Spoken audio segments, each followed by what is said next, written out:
I'm Bishop Paul Yugusuk, the chairperson for Sudanese Religious Leaders Referendum Initiative. I am in Kenya visiting the Eastern African countries to talk to the government of the Republic of Kenya, the government of Uganda, and then Tanzania, and I will also be talking to the government of Ethiopia, as well as the Christians in those countries. We are religious leaders from Sudan who have taken up the referendum initiative. We believe that as religious leaders, this is our role, this is our time to direct our people, to tell our people what they should do. We are lobbying at this time, talking to our Christian, talking to our people, the best way to bring about a peaceful referendum processes.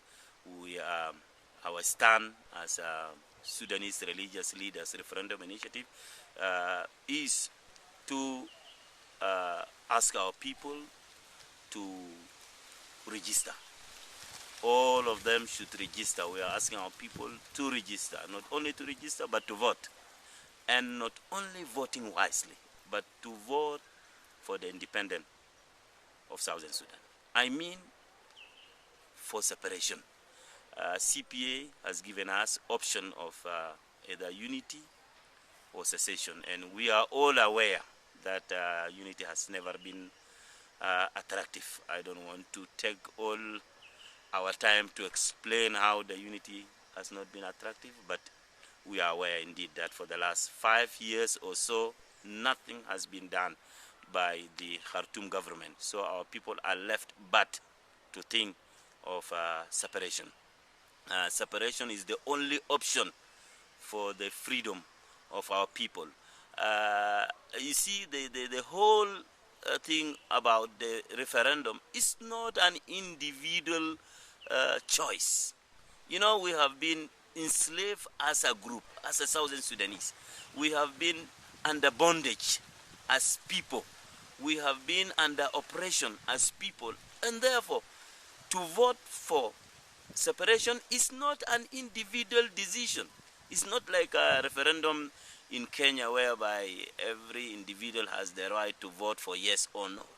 But here is a situation whereby people have been under bondage for 50 years, for 5 decades.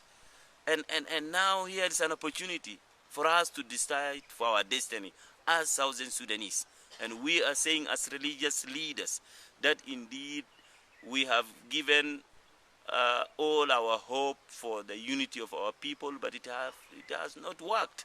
And therefore, we have opted to go for separation. And we are asking our Christians in Kenya, where I am now, and the government alike, and even our Christians in diaspora, in the United States of America, in Australia, in Canada, and in Europe, in Africa, that the best option is to vote for the separation of Southern Sudan. Let's secede and let's see what is there in this separation, so that we can experience also separation, because we have been in unity for the last 50 years. Nothing has worked out. Why don't we try the secession? I'm talking as a religious leaders. We believe indeed that the secession, the separation, the freedom of the people of Southern Sudan is not individual or community, search of community agenda. It's God's agenda. God has already taken over, just like the children of Israel. When God was about, when the children of Israel prayed to God, God decided to free them.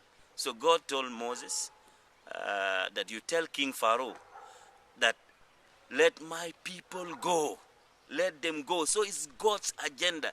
God directing the leaders, directing Moses and Aaron to tell the children of Israel to go. So it is God's agenda. It's the same thing with Southern Sudanese. Our case is just the same. It is God's agenda. God has already ordained, God has already decided that separation has to take place. Ours is to be obedient. You see, I just wanted to give you this example that when God said, let my people go, he has already taken over the liberation process. And he told the Israelites that I wanted that by night I'm going to pass over the Israel. So I wanted you to find a blemish goat. I wanted you to slaughter the goat. I want you to apply the blood at the doorpost. You know, these are all instructions. And I want you to remain inside until I visited Egypt. And I mean, it's God's agenda. So God is giving instruction to people of Israel what to do, but not liberation, not walking out from Egypt. That is God's agenda. God is going to direct them. God is going to miraculously open the Red Sea. God is going to show what to be done to Moses. So it's God's agenda.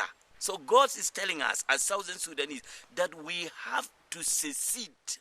He has taken over. I don't know how. It's not easy. It's very difficult. But what I know, we must be careful as Southern Sudanese on the instruction. And the instruction is here, that CPA has given us the option to register. I'm asking my fellow Christians in Kenya, in diaspora, in United States of America, in Australia, in Canada, and all over, that this is your chance. You have to register. Not only to register, you must vote. If you are not sure that you are going to vote, please, I ask you kindly, for God's sake, don't register. So we want you to register and make sure that you vote. And not only vote, but you vote for separation. We are convicted. We have gone before the people. You know, Jesus Christ, a good example. He goes before the sheep to tell them the right path, the right way. You know, there are some roads are very difficult. You know, there are wolves there. When you go there, you will end up being killed or destroyed. So Jesus goes before the sheep and telling them, here is the way. So we are like good shepherd. We are imitating Christ. So we have gone before the Southern Sudanese. We have seen two ways. The way that goes to unity is destructive. Those of Mu'tamar Watani, the Congress party, they are there waiting in this road that calls unity to devour, to destroy the Southern Sudanese. We have seen also another way, separation. That way is a way that goes to prosperity, the way that goes to freedom of the people of Southern Sudanese. And then we are praying. We are working together with civil society organization in Kenya. We are working with women group, with youth group. We are working as a force, one people. So we have brothers here in Southern Sudan, here in Kenya, representing civil society. So when they speak, they don't speak on their own behalf. They speak on behalf of our people. And so we are proud of having our civil society organization in Kenya. And therefore, we want to continue praying for them. And we are also praying not only monthly, as we are in Juba, every 20 years of end of month, we have dedicated that day for the prayers. But individually, we are praying in our churches, we are praying in our houses. By the way, we are praying for peaceful referendum. You know, there are enemies of referendum.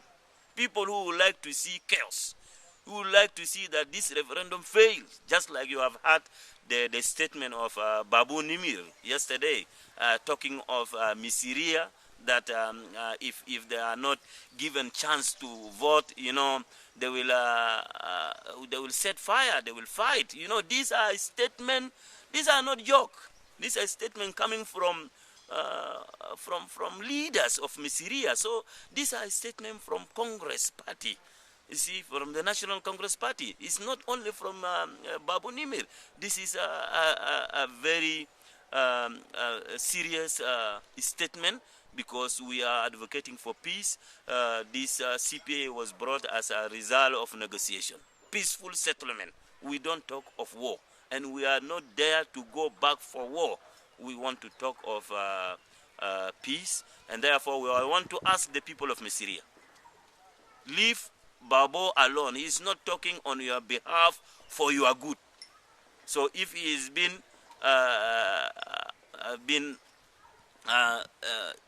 asked by the Congress Party to do so, I want to ask you, Messiria, that you are neighboring our people in Abia area. So you still, even if we separate, you will still coexist. You know, we have been together, good neighbors. So do not be misled. So I wanted to beg you, and I want to ask you, the people of Messiria, that God has created you in His image. We are together, and we are continue to be together. Don't be misled by people who have no vision, like Babu Nimir. And therefore, I wanted to continue to pray for even Khartoum government. We want to pray that God may speak to them, and God may soften their heart. Just like Pharaoh. You know, the Bible says that, you know, the heart of Pharaoh was hardened. So you could not even see what is there for the people. And therefore, I wanted God also to soften the heart of our president. He is still our president. We wanted him to consider that our people, and if you carry the general opinion, we have just been in Juba. We have carried the general opinion, our people for separation. This is not, you know, a guest. You see, this is God's agenda. And our people have opted for separation. We want to separate peacefully. We want to live with our brothers in the north as good neighbors.